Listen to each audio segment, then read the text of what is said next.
Let's get to that. He gets a new thing. I'm doing another website.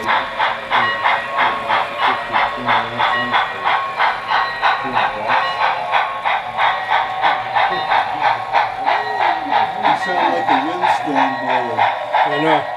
You crazy me. Stuff up this morning was like, somebody bought 2 Apple watch bands. So an Apple smartwatch, like Fitbit things.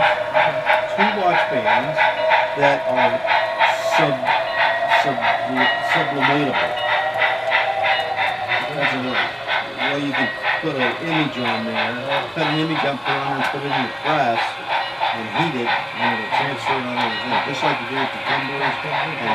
And she sells mouse pads and coasters. And coasters for your car. They have a little notch in them where they go in the little thing in the key holder, or cup holder. It's got a little thing that sticks out.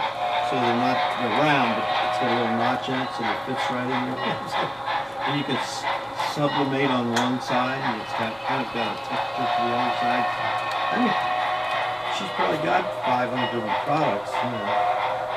So, but she was as they were getting them off the pallet and bringing them in, and she was opening them up to see what was in there. She was putting them in. She had some. She said, "Oh, I've been looking for these. I was down to 1. Now I got 500." And she's telling people live on TikTok, and these people are like, "I'm waiting for your inventory to come to see what's there," and boom, they're ordering this stuff. And a lot of them are crafters that take these tumblers and do things to them.